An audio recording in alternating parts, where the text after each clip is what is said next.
작년 이맘때쯤에 제가 여러분들에게 했던 약속이 하나 있습니다. 바로 뭐냐면 혹시 기억나시는 분이 계신가요? 예, 제가 저의 수능날 이야기를 하겠다고 제가 작년 이맘때쯤에 얘기를 했었습니다. 저의 수능 이야기가 좀 긴데요. 그래도 빨리 얘기하도록 하겠습니다. 저는 고등학교를 기숙사가 있는 곳에서 다녔기 때문에 수능 시험을 치기 위해서 제 친구 아버지 차를 빌려서 타고 갔습니다. 근데 아침에 교통사고 났습니다. 그래가지고 물론 큰 사고는 아니었지만 놀란 마음을 진정하고 이제 수능 시험장에 들어갔죠. 그래서 이제 언어 영역과 수리 영역을 풀고 점심 식사를 하는데 이제 기숙사에 살다 보니까 또 밥이 또 문제지 않습니까? 그래서 다른 친구에게 제가 부탁을 해서 같이 밥을 먹자라고 했는데 그 친구와 함께 이제 도시락을 먹으려고 딱 열어보니까 과일밖에 없더라고요. 그 친구가 본래에 있는 밥 도시락을 놓고 온 거였습니다. 그래가지고 교문을 뛰어나가 보니 어머님이 차게 식은 그 도시락을 들고 서 계시더라고요. 그래서 저는 수능 날 두 가지 일이 저에게 있어가지고 수능을 잘 봤을까요? 못 봤을까요? 잘 봐서 여기 있겠죠. 네. 제가 왜 이 이야기를 했냐면 인생은 시험의 연속이다라는 말을 들어본 적 있을 것입니다. 우리 성도님들. 인생은 시험의 연속이다. 저도 참 수능을 치르기 전에 여러 시험과 역경과 또 난관을 통과했는데요. 어느 정도 공감이 가는 말입니다. 오늘 말씀을 준비하는 데 있어서 특별히 우리 수험생들 그리고 인생에 산적해 있는 여러 큰 또 작은 시험들을 앞둔 우리 성도님들에게 어떤 말씀을 전할까 많은 고민을 했습니다. 그중에 특별히 저는 오늘 이 인물을 여러분들에게 소개함으로써 우리 함께 말씀을 나누고자 하는데요. 성경에서는 정말 이 크고 작은 시험을 통과하고 역경을 겪은 많은 인물들이 등장하고 있지만 특별히 저는 오늘 여러분들에게 이 모세라는 사람을 소개하고 싶습니다. 모세는 태어날 때부터 어떻게 보면 그는 시험 선상에 서 있던 사람이었습니다. 왜 그랬죠? 집단 유아 살해가 벌어지고 있는 그 땅에서 그는 나 홀로 난신 나일강에 빠졌으며 또 이집트의 왕자가 되어서도 계속해서 그 히브리인이라는 그 정체성 때문에 갈등하고 힘들어했던 삶을 살았습니다. 또 그가 어땠습니까? 그러한 갈등, 정체성의 고민 때문에 나중에는 살인자가 되고 또 도망자가 되는 그러한 인생을 봤었죠. 인생의 후반부도 사실 녹록지 않습니다. 출애굽기와 그 이후의 그런 말씀들을 봤을 때 이 모세의 삶은 계속해서 자기 주변으로는 이스라엘 백성들이 힘들게 하고 위로는 하나님이 또 멀리서는 이방 민족들이 또 그가 지닌 그 땅 광야에서 여러 가지 시험과 난관과 역경들이 있었습니다. 그럼에도 불구하고 그는 성경에 나오는 그 어떤 리더들보다 탁월한 리더십을 발휘했고 하나님이 보시기에 굉장히 흡족한 그러한 인물로 평가되고 있습니다. 저는 그가 어떻게 이러한 많은 시험들과 역경들 가운데서 이러한 좋은 평가 또 좋은 삶을 살았는지 함께 말씀을 나누고자 합니다. 여러분들 모세가 하나님의 부르심을 받았을 때가 언젠지는 다 아시겠죠? 그의 나이가 80세에 들었던 그렇게 노년의 나이에 그는 호렙산에서 하나님의 부르심을 받습니다. 40살에 살인자가 되어서 도망자의 삶을 살고 무려 40년이라는 기간 동안 그는 그 거대한 시간을 지나서 이제 백발의 노인이 되었습니다. 그래서 이 불타는 떨기나무 앞에서 하나님의 음성을 듣죠. 하나님은 모세에게 자신의 백성 이스라엘 백성을 애굽에서 탈출시키라라는 명령을 받습니다. 근데 그냥 애굽에 있는 그 이스라엘 백성들을 야반도주해서 몰래 끄집어내는 게 아니었습니다. 그는 공식적인 루트로 하나님의 사자로서 하나님의 메신저로서 그 애굽의 왕 바로 앞에 서가지고 당당하게 요구를 했어야 합니다. 하나님의 말씀을 전하고 또 그 이스라엘 백성을 데리고 나와야 됐죠. 모세는 자신이 가야 되는 그 왕궁, 그 바로가 있는 그곳이 어떤 곳인지 잘 알았을 것입니다. 왜 그랬을까요? 그가 이집트의 왕자였기 때문이죠. 그래서 그 바로가 어떠한 존재인지도 어떻게 보면 왕을 넘어서 신격화된 그 존재 앞에 선다는 게 어떤 것인지 잘 알았을 것입니다. 이렇게 바로 앞에 서는 그러한 과정과 절차들은 그렇다 쳐도 어떻게 보면은 정말 인간적으로 이 말도 안 되는 요구, 그 수많은 사람들을 그냥 데리고 나온다는 그 요구를 바로가 들어줄지 안 들어줄지는 말은 안 해도 뻔한 내용이었겠죠. 그래서 모세도 직감했을 겁니다. 이렇게 말도 안 되는 요구를 내가 어떻게 하나님 가서 전합니까?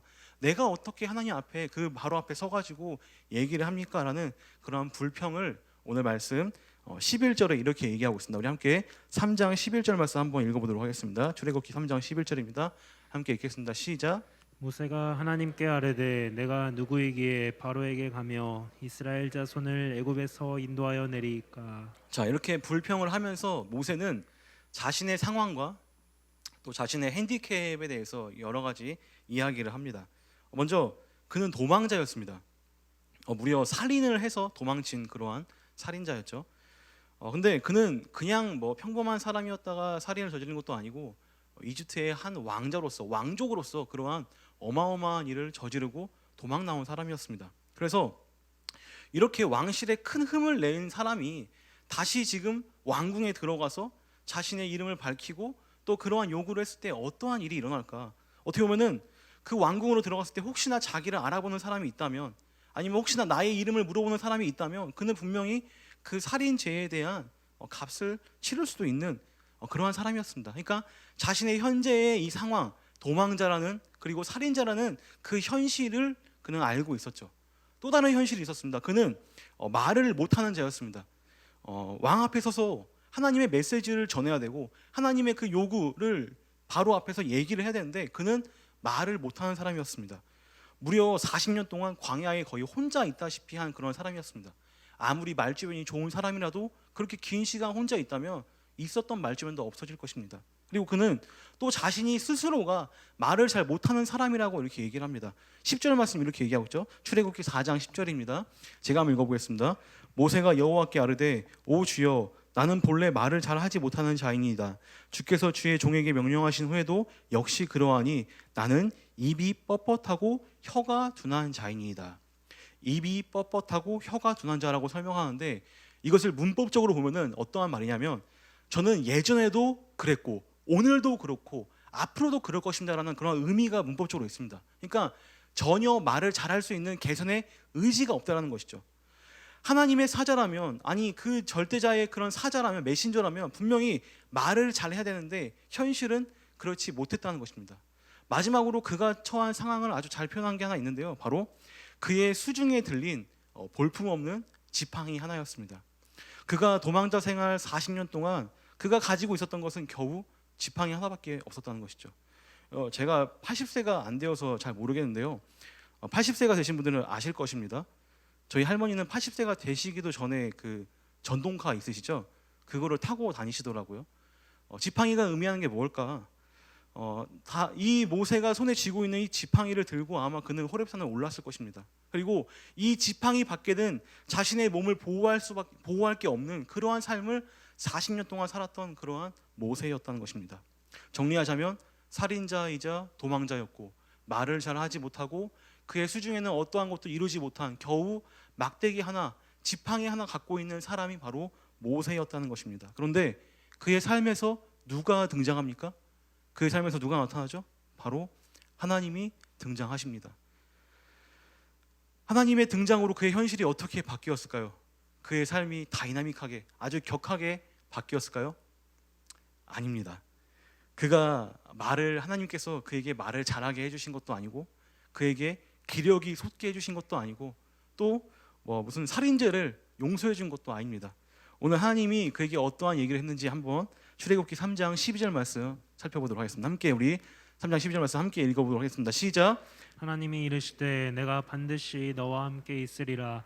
내가 그 백성을 애굽에서 인도하여 낸 후에 너희가 이 산에서 하나님을 섬기리니 이것이 내가 너를 보낸 증거니라. 우리 빨간 글씨 한번 읽어볼게요. 시작. 내가 반드시 너와 함께 있으리라. 아멘.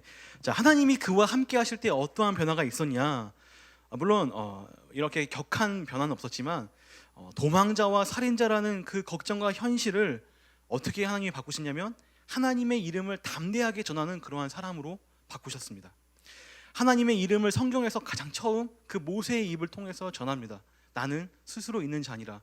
그 스스로 있는 자 여호와 하나님이 나를 보냈다. 내가 너희들을 인도해 낼 것이다. 나는 그의 명령을 받고 나온 사람이다. 이러한 얘기를 했던 모세의 모습, 걱정과 불안과 살인죄라는 그러한 것을 뒤로 한 채 당당하게 담대하게 바로 앞에 그리고 백성 앞에 섰던 모습을 우리는 볼 수 있습니다. 또 하나님은 그에게 말을 잘하게 해주신 게 아니었습니다. 하나님이 자주 사용하는 방법으로 우리들도 종종 경험하죠.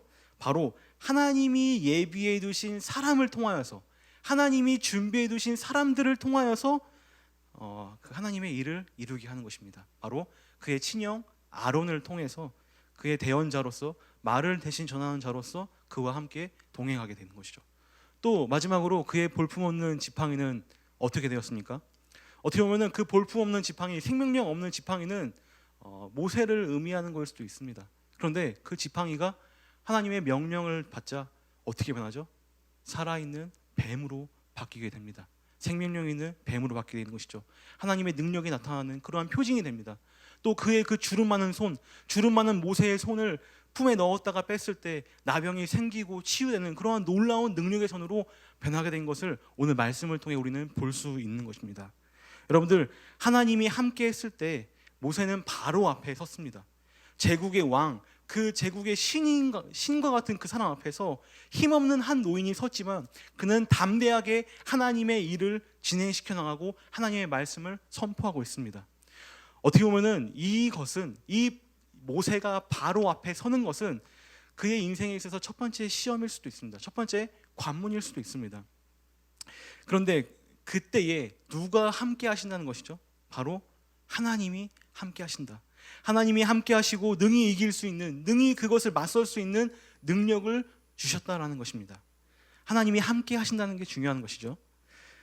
우리에게 처한 상황을 한번 여기에 한번 대입해 보고자 합니다.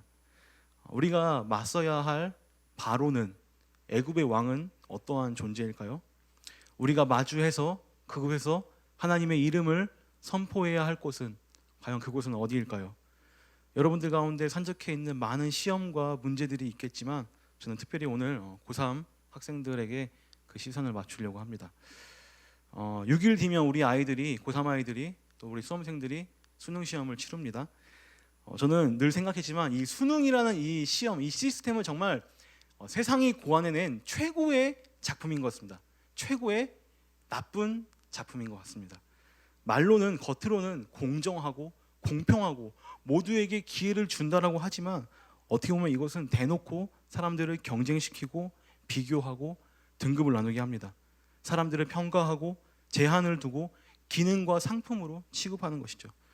어찌 보면 이 수능과 입시라는 것이 세상의 모습을 단적으로 보여주는 것 같습니다. 공중 권세 잡은 자의 최고의 발명품이라고 할까요? 이 세상의 특징을 잘 보여주고 있는 것 같습니다.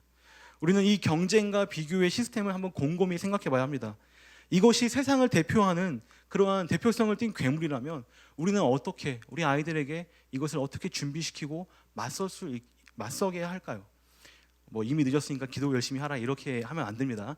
좋은 방법을 알려줘야겠죠. 한번 히브리서 11장으로 한번 가보도록 하겠습니다. 히브리서 11장에 가면 누가 나오냐면 믿음의 조상들이 등장합니다. 그곳에서도 누가 등장하죠? 바로 이 모세가 등장하는데요. 한번 히브리서 11장 27절 말씀 우리 한번 다 같이 펴봤으면 좋겠습니다. 성경 말씀을 펴서 볼펜도 있으면 좋을 것 같고요. 히브리서 11장 27절 말씀 우리 함께 조금 시간이 걸리니까요. 히브리서 11장 27절 말씀 함께 읽어보도록 하겠습니다. 함께 읽겠습니다. 시작. 믿음으로 애굽을 떠나 왕의 노함을 무서워하지 아니하고 곧 보이지 아니하는 자를 보는 것 같이 하여 참았으며. 네, 믿음으로 애굽을 떠나 왕의 노함을 무서워하지 아니하고 곧 보이지 아니하는 자를 보는 것 같이 하여, 보이지 아니하는 하나님을 보는 것 같이 하여 참았으며라고 이렇게 설명합니다. 이 시험과 입시와 수능 앞에 선 우리 고3 학생들과 또 이런 비슷한 처지에 있는 우리 성도님들, 모세는 이 애굽의 바로 왕 앞에서 두려워하지 않았습니다. 말하자면 이 결전의 날, 이 수능과 같은 이러한 날에 두려워하지 않고 그것을 맞세며 어떻게 이것을 견뎠다고요? 하나님을 보는 것 같이 견뎠다라고 얘기를 합니다. 자, 그런데 보이지 않는 자를 보는 것 같이 하였고 그리고 참았다라고 얘기를 합니다. 우리가 이거를 이렇게 해석하면 됩니다. 이렇게 해석할 수 있죠. 모세가 보이지 않는 하나님을 보면서 그 두려움을 참았구나, 그 무서움을 참았구나, 덜덜덜 떨었지만 그것을 하나님을 봄으로써 참았구나라고 이렇게 해석할 수가 있습니다. 그런데 사실 여기서는 이 헬라어적 관용어가 쓰입니다. 그러니까 관용적 표현입니다. 관용어가 뭐라고 하냐? 관용어가 뭔지 제가 짧게 설명하면은 이렇습니다. 여러분들 예를 들면 제가 저 사람은 참 발이 넓다라고 하면은 이거는 어떤 의미죠? 진짜로 발 사이가 큰 건가요? 아니죠. 인맥이 넓다라는 의미입니다. 발이 넓다. 또 손이 크다라는 건 또 뭡니까? 이 사람이 손이 진짜 커서 그런 게 아니라 이 사람의 씀씀이가 크다라는 이러한 표현입니다. 관용적 표현이죠. 근데 이러한 표현이 오늘 말씀에도 쓰인 것입니다. 사실 오늘 이 말씀 뒤에 나왔던 참았다라는 단어는 앞에 나오는 그 동사 보다하고 연결이 되어야 합니다. 그래서 이렇게 연결해 봤을 때 어떻게 우리가 읽을 수 있냐면 모세는 보이지 않는 하나님을 참으면서 봤다. 인내하면서 봤다. 이렇게 설명이 되고 이것을 이제 우리에게로 적용을 하자면 모세는 그 보이지 않는 하나님을 계속해서 봤다. 끊임없이 봤다. 다른 어떠한 것에 휘둘리지 아니하고 그 하나님께 온전히 시선을 고정했다라고 이렇게 설명할 수가 있는 것입니다. 그렇게 보이지 않는 하나님을 내 앞에 계신 것처럼 하나님을 계속해서 끊임없이 봄으로써 바로 앞에서 두려움을 떨치고 담대하게 그를 마주했다는 것입니다. 사랑하는 우리 신일교회 성도 여러분들, 그리고 우리 고3 우리 학생들, 또 우리 그 가족들, 시험 앞에서 우리는 누구를 봐야 합니까? 하나님을 봐야 합니다. 하나님은 우리에게 용기도 능력도 사람도 주시지만 결국 중요한 것은 그 대적 앞에서 우리가 누구를 보고 있어야 되는가, 누구를 끊임없이 봐야 되는가, 이것이 중요한 것입니다. 사실 수능 잘 봐야 되죠. 그런데 여러분들 인생을 살면서 수능보다 더 많은 시험과 더 큰 시험들이 얼마나 산적해 있습니까? 얼마나 많이 그런 어려움들을 여러분들 겪었습니까? 그럴 때일수록 우리는 그러한 한 번 시험을 잘 보는 기교를 우리 아이들에게 알려주는 것이 아니라 한 번 시험을 대박 터뜨려서 그냥 너희가 삶을 잘 사는 것을 보여주는 게 아니라 그러한 시험의 곳곳마다 너희들이 이것을 어떻게 넘어가야 되는지 하나님께 너의 시선을 고정함으로써 그의 눈을 단대로 다른 데로 팔지 않고 하나님을 계속해서 쳐다봄으로써 그 시험을 넘길 수 있는 그러한 모습을 보여주어야 된다는 것입니다. 사랑하는 신유교회 성도 여러분들, 우리 주님을 바라보시기 바랍니다. 안 계신 것 같지만 우리 눈에 보이지 않지만 그분은 말씀하십니다. 살아 생명력 있는 말씀으로 우리에게 말씀하십니다. 내가 너와 함께 하리라. 내가 반드시 너와 함께 하리라.